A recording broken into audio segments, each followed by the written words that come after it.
जय श्री राम। मैं एक टीवी रिपेयर कर रहा हूँ। 32 इंच टीवी अभी हमारे पास खुली हुई है, यहाँ पे देख सकते हो खुली हुई है। और इसमें बहुत ही यूनिक प्रॉब्लम है। प्रॉब्लम क्या है कि इसमें ना ही डिस्प्ले आ रही है और ना ही इंडिकेशन लाइट वगैरह कुछ नहीं आ रही है, लेकिन पावर चालू है। क्या है प्रॉब्लम, चलिए आगे बढ़िए। आपको भी जाननी चाहिए, अगर आप इलेक्ट्रिशियन में रुचि रखते हैं तो इस वीडियो को पूरा देखिएगा। टीवी में बात करूँ तो ये जनरल टीवी है, स्मार्ट टीवी नहीं है। और इसमें प्रॉब्लम, सर्वप्रथम तो मैं आपको प्रॉब्लम दिखाऊं तो ना ही डिस्प्ले आ रही है और ना ही कहीं से कोई इंडिकेशन आ रहा है। चलिए टीवी को हमने चालू कर दिया। बात करते हैं, सबसे पहला काम हम टेस्ट करेंगे इसमें आपका एसी वोल्टेज। तो एसी वोल्टेज के लिए हम सबसे पहले कैपेसिटर को टेस्ट करेंगे। कैपेसिटर पे हमारी यहाँ से देख सकते हो 650 वोल्ट, यानी कि हमारी कैपेसिटर के पॉइंट सही है। और अब हम करेंगे इसको, ये प्रोब को हमने कर दिया ग्राउंड से अटैच, क्योंकि ये प्रॉब्लम जो आई है ना, मैं सेटिस्फाइड जब हुए हैं तब आपको मैं बताने का प्रयास कर रहा हूँ। यहाँ से देखो मल्टीमीटर को मैंने 20 पे फिट किया, क्योंकि ये जो रेगुलेटर ऐसे लगी है, ये रेगुलेटर नहीं है, सॉरी, ये डेवोट लगा हुआ है। डेवोट का काम है कि आपका जो बैक लाइट ऑपरेट होता है उसके लिए है। तो यहाँ पे आपका 22 वोल्ट ये भी सही है, और यहाँ पे आपका 12 वोल्ट यानी कि 12 वोल्ट ये भी सही है, जैसे आपको दिख रहा होगा 12 वोल्ट सही है। और इसके बाद में डायरेक्टली यहाँ से ये वाला जो कॉइल है, ये कॉइल के बगल में यहाँ पे 5 वोल्ट आनी चाहिए था, जो कि 5 वोल्ट नहीं है। और यहाँ पे एक कॉइल लगी है, इस कॉइल के भी साइड में आपका 1.8 वोल्ट आने चाहिए था, वो भी नहीं आ रही है। चलिए बढ़ते हैं आगे, और यहाँ पे आपका पिन नंबर 4 पे ट्राई अगेन करते हैं कि यहाँ पे 4.4 वोल्ट्स बनना चाहिए, जो कि आपका मेन पैनल के लिए होता है, वो भी नहीं बन रहा है। साथ साथ आपका आउटपुट भी यहाँ पे है भी नहीं। तो यहाँ से जब मैंने टेस्ट आउट किया तो यहाँ पे एक मतलब यहाँ पे एक आपका रेगुलेटर ऐसी लगी रहती है, छोटी सी 6 पिन की लगी रहती है। ये रेगुलेटर ऐसी रहती है, ये इसका काम होता है 12 वोल्ट को 5 वोल्ट में बदल के इस कॉइल को देना, जो कि 5 वोल्ट अभी हमारी देखो तो यहाँ पे कोई भी ऑपरेटेड नहीं है। तो इस 5 वोल्ट को ट्राई अगेन करने के लिए, जैसे यहाँ से ये बैकलाइट की सारी सेक्शन सही है, ऐसे आप देख सकते हो बैकलाइट की सारी सेक्शन की सही है, क्योंकि जब स्विच मोड में जाएगा, जब ये स्टैंड बाई रिलीज होगा तो फिर ये काम करेगा, क्योंकि इसकी स्टैंड बाई अभी रिलीज नहीं हो रही है। ना ही इस कॉइल पे भी बन रहा है 3.3 वोल्ट्स। और उसके बाद आईसी की यहाँ पे जो डॉट है, इस डॉट से इस तरह से जब बढ़ेंगे आप तो यहाँ पे 27 नंबर पिन पे आप देखोगे तो यहाँ पे 3.3 वोल्ट्स बनने चाहिए, जो कि आईसी की इनपुट पॉइंट होती है। यहाँ पे भी नहीं बन रहा, तो ये नहीं बन रहा है। उसके साथ साथ यहाँ पे भी एक आईसी लगी रहती है, जो कि मेमोरी आईसी रहती है। ये मेमोरी आईसी के फर्स्ट नंबर पिन पे देखोगे तो ये आपका जब स्टैंड बाई रिलीज होगा तो फिर यहाँ पे 3.3 वोल्ट्स बन सकते हैं, लेकिन यहाँ पे नहीं बन रहा है। तो इसका मेन मेथड ये है कि जब तक ये 5 वोल्ट अपडेट नहीं होगा तब तक आपका कोई भी वोल्टेज इसमें अपडेट नहीं होगी, क्योंकि अलग अलग बहुत सारे अलग अलग बोर्ड्स होते हैं, उसमें आपका अलग अलग कॉइल लगाई रहती है, जो कि 1.1 वोल्ट्स के लिए, 3.3 वोल्ट्स के लिए, 5 वोल्ट्स के लिए। यहाँ पे 5 वोल्ट्स और साथ में 1.8 वोल्ट्स के लिए लगाए गए हैं, बाकी कोई भी नहीं है, क्योंकि सारी की सारी प्रोग्राम एक ही कंट्रोल से अपडेट की जा रही है।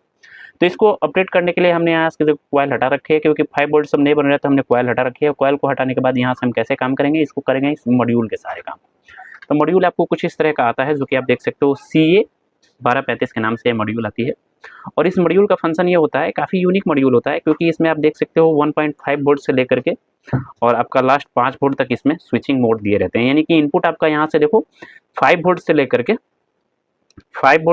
15 वोल्ट तक आप इसमें इनपुट दे सकते हैं, और इसको आउटपुट में आप दे सकते हो। आउटपुट के लिए आप 1.5 वोल्ट से लेकर के 5 वोल्ट तक दे सकते हो। यानी कि आपका अगर 3.3 वोल्ट खराब है तो इस पॉइंट को ड्रॉप करना होगा, 2.5 तो ये 1.8 के लिए ये, और 1.5 के लिए ये ड्रॉप करना होगा। तो हमारा 5 वोल्ट नहीं बन रहा है, तो हमने 5 वोल्ट्स को ड्रॉप कर रखा है। और इसको कनेक्शन कैसे की जाएगी, 4 बार की है। यहाँ से इन होता है और यहाँ से आउट होता है। आउट के पॉइंट की तरफ अगर आप एक भी वायर जुड़ेगा तो चलेगा, क्योंकि ये वाली जो ग्राउंड होती है डायरेक्ट इस ग्राउंड से अटैच रहती है। तो हमने इनपुट कहाँ लेनी है, इसका 12 वोल्ट या 15 वोल्ट ले लेना है। तो 12 वोल्ट हमारा यहाँ बन रहा है, तो हम एक वायर यहाँ जोड़ेंगे और दूसरा वायर इसको ग्राउंड करेंगे। तो ऐसे आप देख सकते हो हमने इसका कनेक्शन भी कर लिया, और साथ साथ हमने 5 वोल्ट्स को ऑपरेट कर लिया। एक चीज़ और मैं बताऊं, क्योंकि 5 वोल्ट्स के कनेक्शन हमने डायरेक्ट कर लिया हुआ, अभी डायरेक्ट नहीं करना चाहिए था, क्योंकि आपको सेटिस्फाइड होकर के कि हाँ आउटपुट आपकी 5 वोल्ट से आ रही है, तभी आपको करना चाहिए था।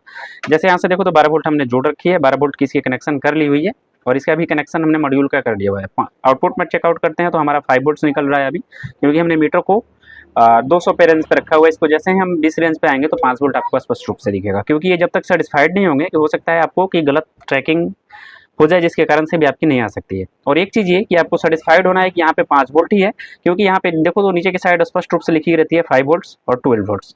तो आपको 5 वोल्ट्स की ये सर्किट है, तो 5 वोल्ट्स में आपको इसको ऐड करना होगा, तो कॉइल के कभी भी इनपुट साइड की तरफ ऐड करना होगा। तो हमने इसका कनेक्शन कर दिया। कनेक्शन करने के बाद फिर से हम सप्लाई देते हैं और फिर से सेटिस्फाइड होते हैं। जैसे यहाँ पे पहले 5 वोल्ट नहीं बन रहा था, अभी देखो हमारी 5 वोल्ट्स यहाँ पे आ गई है, ये कॉइल की तरफ से आ गई है। यहाँ पे देखो तो 1.8 वोल्ट भी हमारे यहाँ पे दिख रहा होगा, 1.8 ओनली 1.8 से या 10 होगा। उसके बाद में यहाँ पे पिन नंबर 4 से या 5 से हम ट्राई करेंगे तो यहाँ पे देख लो जो कि 5 वोल्ट नहीं बन रहा था ये भी बनने लगा, क्योंकि सारी की सारी जो फंक्शन फंसी हुई थी हमारा मेन सिस्टम की तरफ से फंसा हुआ था। यहाँ पे इनपुट यानी कि सप्लाई यानी कि मेन आईसी की जो सप्लाई पॉइंट है, जैसे मैंने पहले चेक किया 28 नंबर पिन पे नहीं बन रहा था, अभी देखो यहाँ पे सप्लाई हमारी आ चुकी है 5 वोल्ट्स। जब तक इस आईसी को 5 वोल्ट्स नहीं मिलेगा तब तक ये आईसी ऑन नहीं होगा, क्योंकि सिंगल आईसी से सारी की सारी फंक्शन कराई गई है, इसलिए जब तक इसको सप्लाई नहीं मिलेगा तब तक ये ऑन नहीं होगा। और मेमोरी आईसी जब तक स्टैंड बाय रिलीज नहीं होती है तब तक ये मेमोरी आईसी आपकी एक्टिव नहीं होती है। बैकलाइट एक्टिवेटेड का बैकलाइट भी हमारा एक्टिवेटेड है, जब तक जलने लगेगा तो आपको साइड से यहाँ से आपको रोशनी मिलने लगेगी। चलिए देखते हैं, हमारी सप्लाई यहाँ से देखो तो आ गई है, ऐसे पैनल पे आ गई है और हमने यहाँ पे इसका स्टैंड बाय रिलीज़ कर रहे हैं। देखो स्टैंड बाय भी रिलीज़ हमारी हो गई है। स्टैंड बाय रिलीज़ होते ही यहाँ पे धड़ल्ले से 12 वोल्ट आपकी मिलने लगती है, जो कि आपकी मेन पैनल की आईसी होती है। और साथ साथ आप देखोगे तो यहाँ पे बैकलाइट भी हमारी एक्टिवेट हो चुकी है। जैसे मैंने पहले आपको बताया मेमोरी आईसी जब आपकी स्विचिंग मोड एक्टिवेट होती है तो फिर आपका ये एक्टिवेट होता है। तो जैसे आप देख सकते हो 3.3 वोल्ट से आपका जैसे ही स्टैंड बाय रिलीज हुआ तो ये आपका वोल्ट्स यहाँ पे मिलने लगा, जो कि पहले ये नहीं मिल रहा था। टीवी में हमने सप्लाई दे रखी है, यहाँ से देखो अभी हमने स्टैंड बाय रिलीज़ नहीं किया, जैसे ही स्टैंड बाय रिलीज़ करेंगे हमारी टीवी स्टैंड बाय रिलीज़ हो गई। ऐसे देखो ग्रीन हो गया और देखते हैं इसका फीडबैक। जैसे देखो अभी आ चुकी है यूनिवर्सल, यानी कि हमारी टीवी पूर्णतः रेडी हो चुका है। इसी भी तरह से अगर आपकी भी टीवी के साथ प्रॉब्लम होती है तो आसानी से रिपेयर कर सकते हो, बना सकते हो। मैं आशा करता हूँ कि छोटी सी नॉलेज अच्छे से समझ में आ चुका होगा। समझ में आ चुकी तो प्लीज़ वीडियो को लाइक, चैनल को सब्सक्राइब कर लेना। मिलते हैं एक नए जानकारी के साथ, आपका भाई प्रिंस। जय श्री राम।